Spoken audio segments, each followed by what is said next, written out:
नमस्कार। आज बड़े सौभाग्य की बात है कि हमारे चैनल में एक ऐसी शख्सियत उपलब्ध हैं जो बिहार में जंगल राज को समाप्त कर एक प्रशासन की नींव इन्होंने रखी, जो प्रशासनिक कंट्रोल रखा इन्होंने। ये हैं बिहार के पूर्व डीजीपी श्री अभयानंद जी। स्वागत करते हैं हम श्री अभयानंद जी का। सर केवल पुलिस विभाग से ही नहीं बल्कि शिक्षा में भी इनका अहम योगदान है। इन्होंने इस सुपर 30 की शुरुआत की थी। हम पूरा स्वागत करते हैं सर। धन्यवाद। सर, आप पहले बताएं कि कैसे आप प्रशासनिक सेवा में आए और किस पृष्ठभूमि से कैसे पहुंचे सर?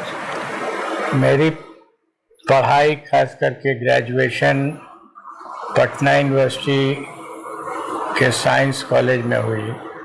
मैं फिजिक्स का विद्यार्थी था और बीएससी पास करते करते मैंने यूपीएससी की परीक्षा दी और मैं क्वालिफाई कर गया।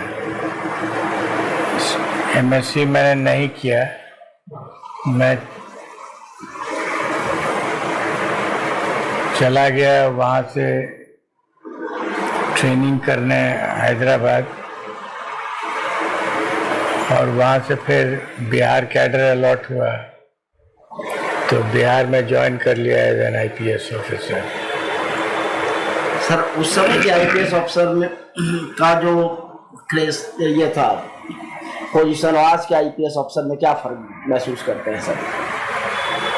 दो फर्क बहुत उभर के आता है। एक तो कि जो भी आते थे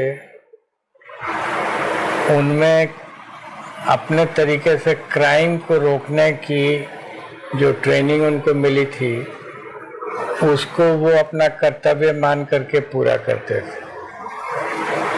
जैसे अगर कहीं डकैती हो गई, जो उस समय सबसे बड़ा क्राइम माना जाता था, तो डकैती का नाम सुनते ही जो भी एसपी है एएसपी है वो दौड़ पड़ता था घटनास्थल के लिए और कोशिश करता था कि डकैती डिटेक्ट हो जाए। एक तो ये वो अच्छा हो या बुरा अफसर हो, सभी दौड़ते थे क्राइम सुनते ही।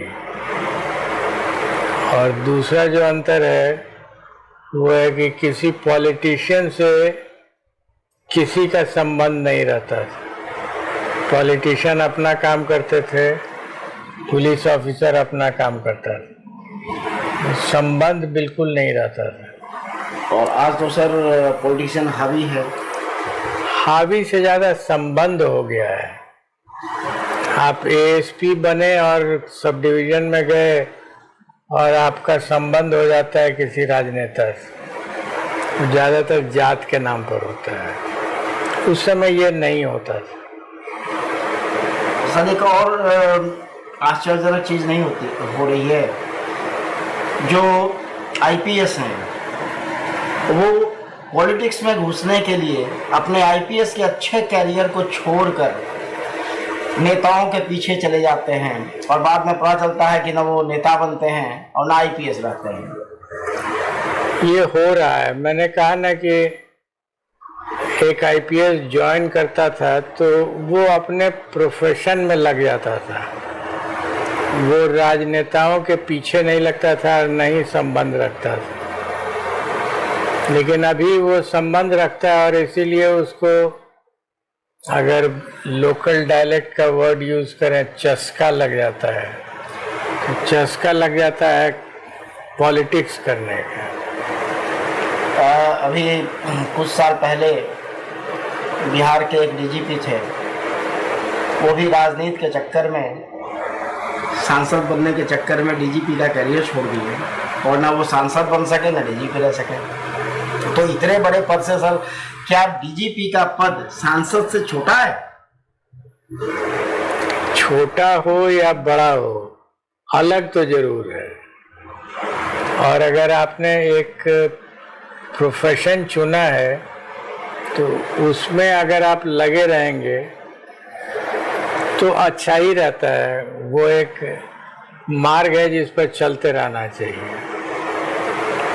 जितना सर राजनीतिक में जितने भी राजनीतिक दल के लोग हैं, पार्टियां कोई भी हो, सब के सब सिर्फ अपने लिए जीते हैं।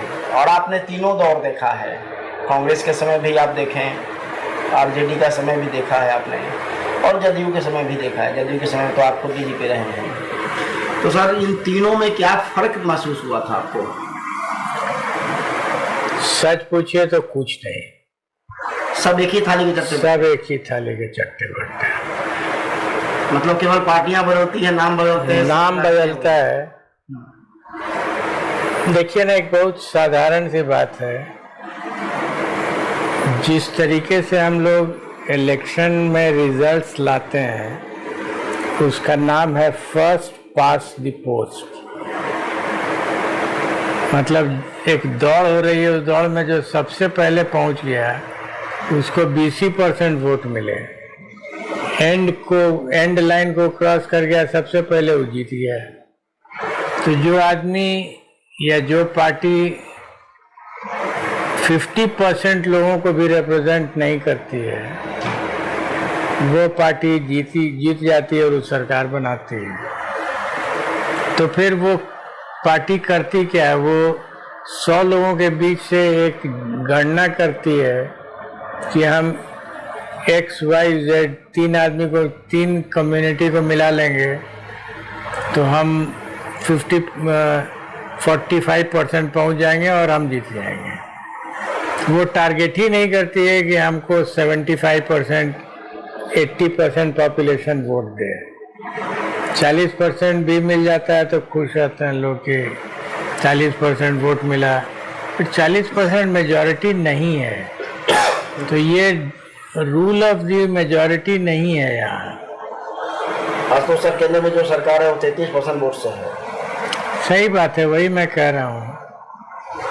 तो फर्स्ट पास द पोस्ट अगर होगा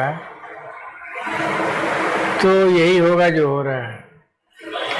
सर 90 के पहले सांसदों को वेतन और सुविधाएं नहीं मिलती थी, पेंशन और सुविधाएं नहीं मिलती थी, लेकिन अचानक से सांसदों का वेतन, पेंशन सुरक्षा के मुख की तरफ बढ़ गया। तो ये लोकतंत्र के लिए अच्छा है या ये दुर्दशा है? आप अगर इंडिपेंडेंस के दौर में देखिएगा तो जितने भी पॉलिटिशियंस थे वो प्रोफेशनल पॉलिटिशियंस नहीं थे। वो वकील होते थे, डॉक्टर होते थे, और तब वो आते थे पॉलिटिक्स में। अगर जीत गए तो असेंबली में काम किए, जनता का जो भी काम है, और अगर हार गए तो फिर अपने प्रोफेशन में ज्वाइन कर लिए। लेकिन अब पॉलिटिक्स प्रोफेशन हो गया है। तो अगर पॉलिटिक्स प्रोफेशन है, जैसे हम IPS हैं या थे, तो मेरा प्रोफेशन हो गया है, था वर्दी पहन करके क्राइम रोकने का, तो हमको पेंशन मिलने लगा। लेकिन हम अगर ऐसे प्रोफेशन में आए जो पॉलिटिक्स कहलाता है, तो फिर हम एक्सपेक्ट करेंगे कि हमको पेंशन मिले, जो पेंशन भोगी की सुविधा है वो मिले हमको। तो सर जो 35 साल सेवा करता है उसके पेंशन समाप्त कर दिए गए, और जो एक दिन भी ओथ ले लेता है उसको पेंशन शुरू कर दिया गया। तो ये कहाँ तक जायज है? भारत में 40% अनप्रोडक्टिव एक्सपेंडिचर हो रहा है, क्या ये उचित है? अनप्रोडक्टिव एक्सपेंडिचर चाहे पेंशन से रिलेटेड हो या किसी और चीज से भी, मुफ्त के लिए बढ़िया, तो वो किसी भी तरह से इकोनॉमिक्स ऑफ द कंट्री के लिए अच्छी चीज नहीं होती है। अनप्रोडक्टिव एसेट्स, अनप्रोडक्टिव एक्सपेंडिचर, ये अच्छी चीज नहीं होती है। तो ये तो आने वाले समय में बहुत खतरनाक हो जाएगा देश के लिए। ऑलरेडी खतरा दिखना शुरू हो गया है। तो सर ये अभी कुछ दिन पहले 2 दिन पहले प्रधानमंत्री जी ने एक आह्वान किया है कि आप ये कम कर दो, वो कम कर दो, तो क्या ये कम करने का समय चुनाव जब था उस समय इनको याद नहीं थी? इस पर बहुत चर्चा हो रही है और लोग अपना अपना व्यूज रख रहे हैं। ये क्वेश्चन है जो अपने आप उठ जा रहा है और उठा भी है। सोशल मीडिया पर इस पर बहुत चर्चा हो रही है। ये तो समय ही बताएगा, लेकिन प्रश्न तो उठ रहा है। आप सर शिक्षा में भी आपका अमूल्य योगदान है। आपने सुपर 30 जब प्रारंभ किया था तो क्या विजन था सर आपका? कोई बहुत बड़ा विजन लेके मैं नहीं आया था यहाँ। मुझे लगा कि सरकार ने मुझे साइड में रख दिया है, कोई विशेष काम था नहीं। 3-4 घंटे के काम में मेरा काम बन जाता था। तो चूंकि मैंने अपने बच्चों को पढ़ा करके IIT तक पहुंचाया था, तो मैंने सोचा कि अगर उसी एफर्ट से जो सीखा है हमने टीचिंग, उसको थोड़ा गरीब बच्चों के लिए किया जाए तो इनका भी कुछ कल्याण हो सकता है। तो शुरुआत मैंने एक बहुत छोटी सी भावना को लेके की थी। जब रिजल्ट्स मिलने लगे तो मुझे लगा कि शायद एक टीचर भी मुझ में है, और तब बात आगे बढ़ने लगी और धीरे धीरे सफलता की सीढ़ियों पर जब मैं चढ़ने लगा तो मुझे ऐसा लगने लगा कि जो गरीब समाज है, टैलेंटेड है, तो खास करके फिजिक्स और मैथमेटिक्स में, उनकी अगर मदद की जाए तो अगर मान लीजिए एक साल में 15 परिवार ही फर्श से अर्श तक पहुंच जाता है तो एक अच्छी चीज़ होगी। जो काम सरकार को करना चाहिए वो काम मैं कर रहा था, और वो भी बिना किसी से कुछ मांगे हुए। न तो सरकार से मैं कुछ मांग रहा था और न ही उन बच्चों से मांग रहा था। उनको उनका रास्ता दिखा दे रहा था और वो निकल रहा था कि आज बड़े बड़े जगहों पर है सब। अब तो सर आपके उसी सुपर 30 के नाम पे कई इंस्टीट्यूशन रन करने लगा। मुझे उसकी कोई गिला नहीं है, बशर्ते कि ऑनेस्टली उन बच्चों को फ़ायदा हो जाए। बच्चे अगर गरीब हैं, उनको कोई भी फ़ायदा करा दे रहा है तो अच्छा ही है। आप जिसको साथ लेकर चले थे, जिनके साथ आपने प्रारंभ किया था, वो लोग बाद में आपके साथ धोखा कर वो लोग इंडिपेंडेंट शुरू कर दिए। क्या ये इसमें कुछ बुरा नहीं लगा था?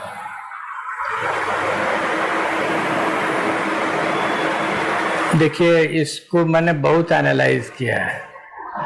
आप जिस व्यक्ति की चर्चा कर रहे हैं, एनालिसिस करके मुझे लगा कि उन सज्जन के लिए ये पूरा प्रयास था प्रोफेशन मतलब हुआ टीचिंग वाज हिज प्रोफेशन। उनका पूरा परिवार ही इसी प्रोफेशन पर आश्रित था। उससे उनको लाभ मिला हो सकता है, लेकिन मेरा जो था वो पैशन था। हम पढ़ा रहे थे पैशन के लिए, हमको कोई उससे पैसे की उम्मीद नहीं थी, और नहीं मेरा परिवार मेरे इस काम पर आश्रित था। ये मैं पढ़ाता था स्वांतः सुखाय के लिए। फेयर एनफ, तो हमने ये रियलाइज़ किया कि प्रोफेशन और पैशन दोनों एक साथ नहीं जाएगा।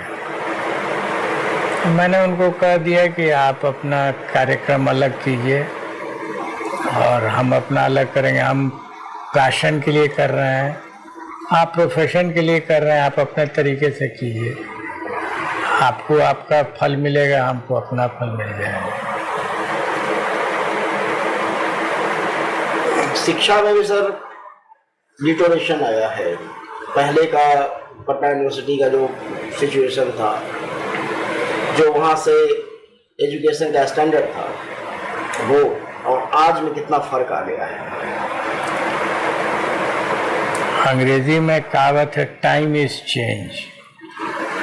समय बदलता है तो समय के साथ कई चीज़ें बदल जाती हैं। आप इसको वैसे ही ले लीजिए। अंतर ये पड़ा है ना कि टीचर्स नहीं मिलते हैं, स्टूडेंट ही नहीं मिल रहे हैं। एक बढ़िया टीचर होने के लिए बढ़िया स्टूडेंट होना भी जरूरी है। जो स्टूडेंट ही बढ़िया नहीं है तो वो टीचर क्या बढ़िया होगा। तो अब जो लोग कॉलेज में, स्कूल में पास करके निकल रहे हैं, जो बहुत अच्छे स्टूडेंट हैं, वो टीचर नहीं बनना चाहते हैं, क्योंकि समाज ने उनको इज्जत नहीं दी है। टीचर्स को कोई इज्जत नहीं दे रहा है।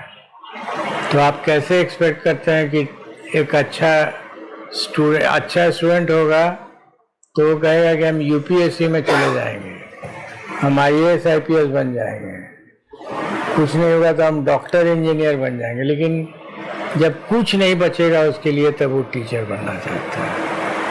और यही कारण है कि रिजल्ट नहीं आ रहा है अच्छा। आज सर ये एक नई परिपाटी प्रारंभ जो हो गई है, नेता का बेटा नेता बन जा रहा है, तो क्या इसको सब जगह लागू नहीं कर देना चाहिए कि अफसर का बेटा भी ऑटोमेटिक अफसर बन जाए? क्या फायदा है यूपीएससी और ये सब एग्जाम करवाने का? जो आईएएस है उनके बेटे ऑटोमेटिक आईएएस बन जाए। जब मुख्यमंत्री का बेटा ऑटोमेटिक बन जा रहा है नेता, बिना चुनाव लड़े, तो ऐसी व्यवस्था हो जाए।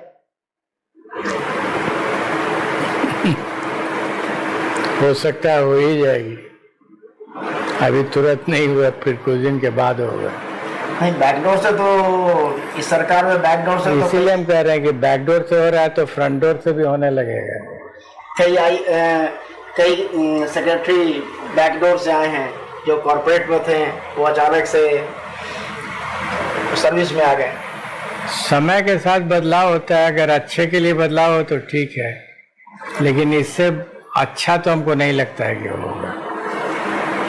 सर, आपने यूपीएससी क्वालिफाई किया, यूपीएससी के लिए कितनी मेहनत करनी पड़ती है, वो तो आपसे बेहतर कोई दूसरा नहीं जान सकता है। और उसके बाद कोई अचानक से आकर बन जाए, तो जो पढ़े हुए बच्चे हैं, पढ़ लिख कर जो स्टूडेंट जाता है, उसके अंदर कितना दुख होगा। देखिए, स्वाभाविक है कि अगर कोई दौड़ हो रही है, 10 बच्चे 100 मीटर दौड़ रहे हैं,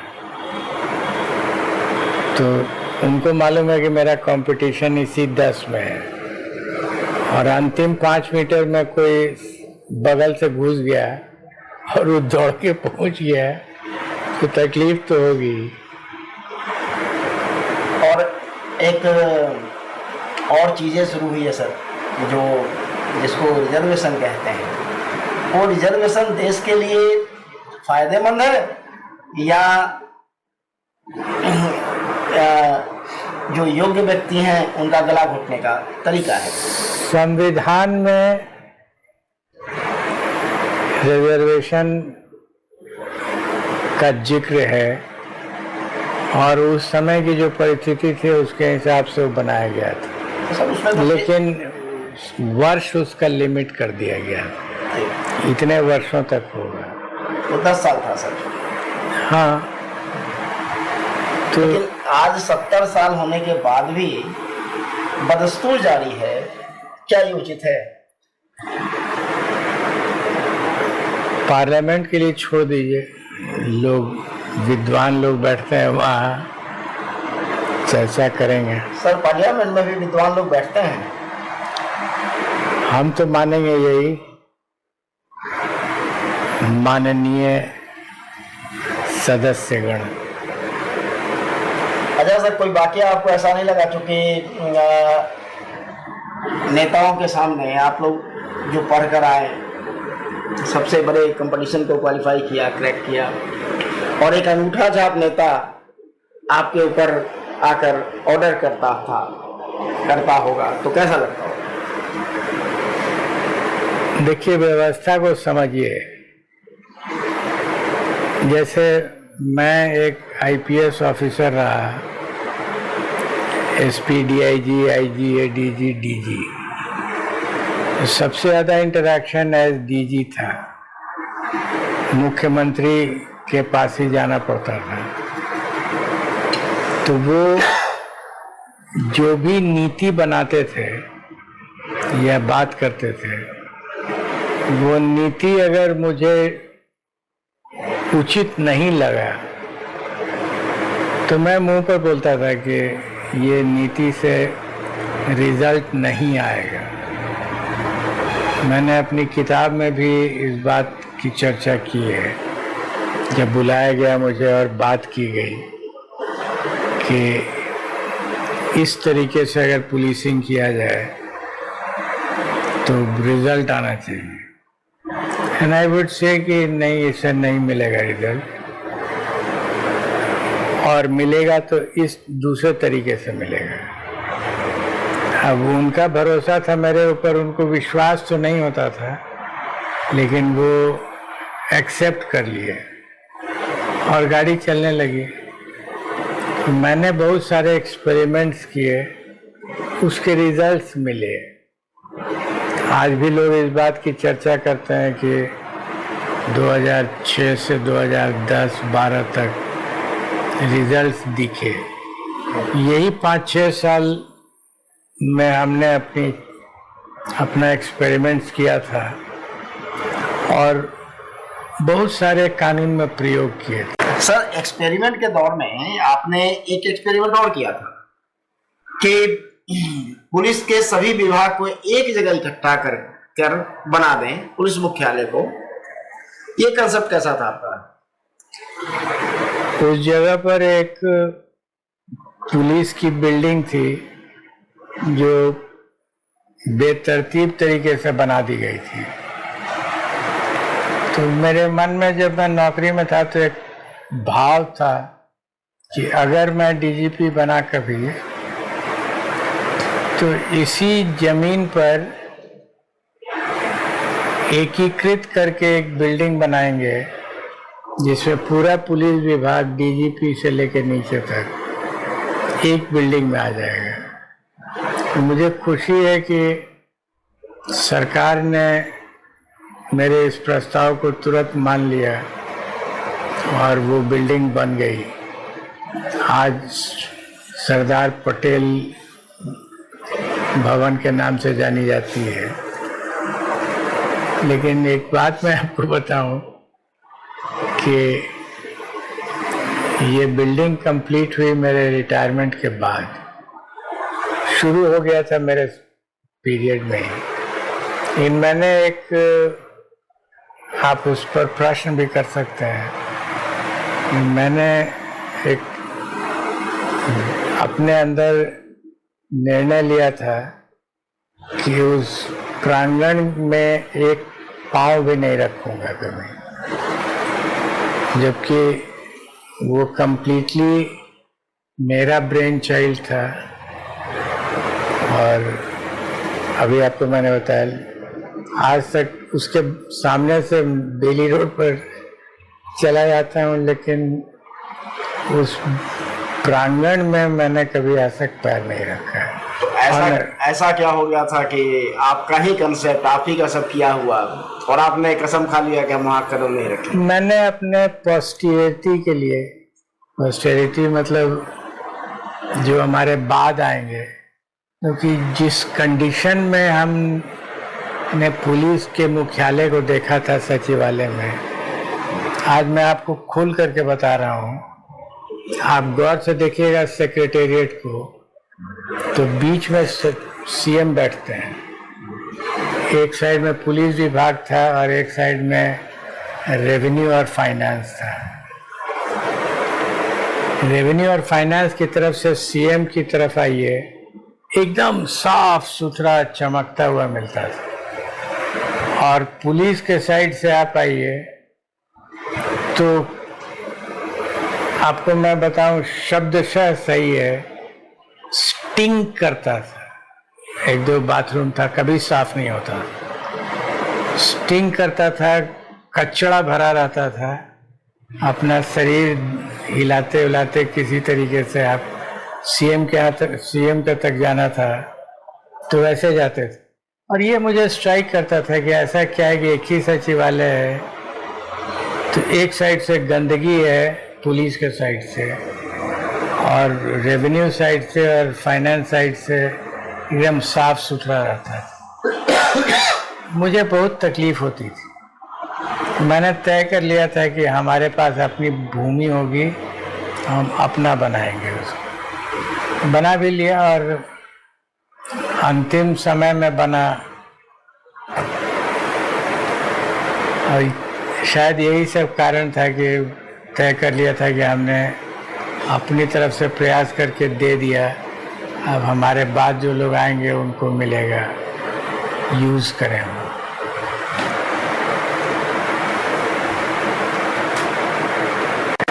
आपने सर ये जब आप डीजीपी बने और 2006 के बाद की स्थितियां जो बदली, उसमें आपने कई एक्सपेरिमेंट जो किए, वो क्या क्या था और कैसे इम्प्लीमेंट किया गया? सबसे पहला एक्सपेरिमेंट था स्पीडी ट्रायल कहते हैं उसको। स्पीडी ट्रायल में था कि अगर क्राइम हुआ और डिटेक्ट हो गया तो इमीडिएटली स्पीडी इन्वेस्टिगेशन करके within no time chargesheet करके ट्रायल करा देंगे। तो एक एक महीने में 3 साल 4 साल की सजा क्राइम के 1 महीने के अंदर ये हुई। इवन किडनैपिंग केसेस 4-5 महीने में ट्रायल होकर के सजा हो गई। तो जब इसका इम्पैक्ट पड़ने लगा क्रिमिनल्स पर, लोगों को लगा कि जब तक इस संभले भागे पकड़ा गए, सब केस में नहीं होता था, लेकिन जिस केस में हो गया उसमें ट्रायल करा लेते थे। उसमें जुडिशरी का भी बहुत बड़ा योगदान था। उनके साथ हमने बात की थी तो ये हुआ।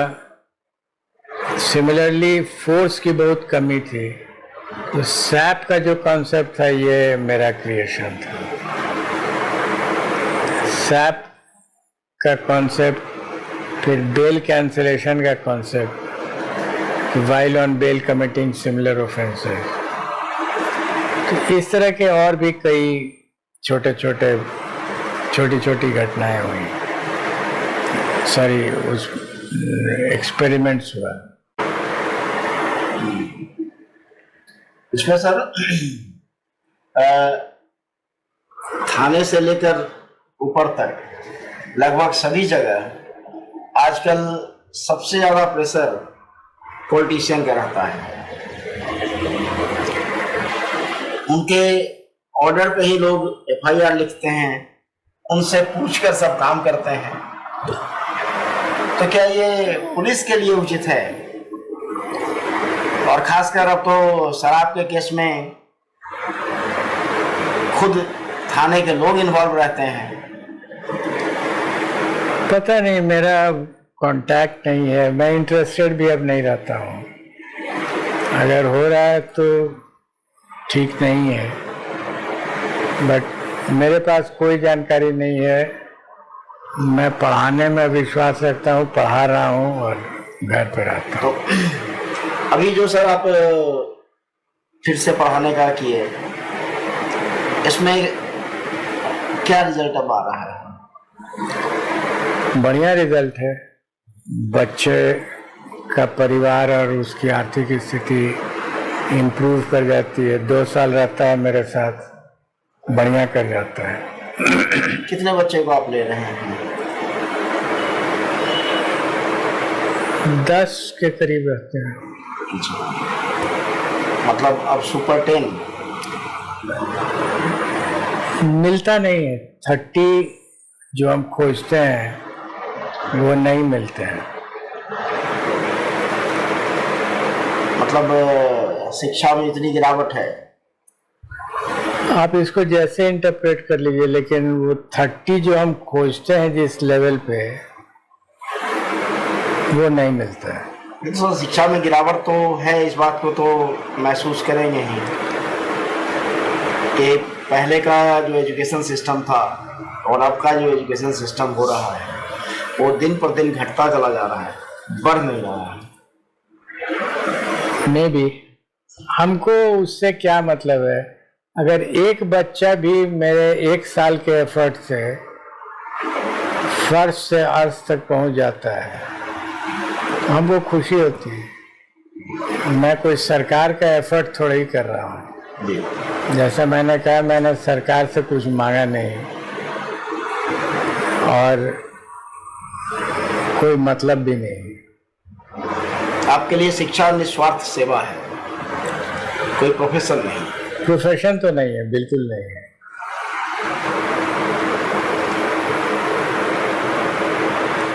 आपने देखा डीजीपी साहब ने किस प्रकार से सभी बातों पे बेबाक अपनी राय रखी। आज निस्वार्थ सेवा कर बच्चों को आईआईटी निकालने के लिए प्रयास कर रहे हैं, लेकिन इनका खुद का कहना है कि उतने बच्चे नहीं मिल पाते हैं जितने की चाहत है। 30 बच्चे मिल नहीं पाते हैं तो 10 बच्चे अभी मिल रहे हैं, 10 बच्चे को हमेशा निकाल रहे हैं। बहुत बहुत आभार सर आपका, आपने अपना कीमती समय दिया। धन्यवाद आपका। Thank you.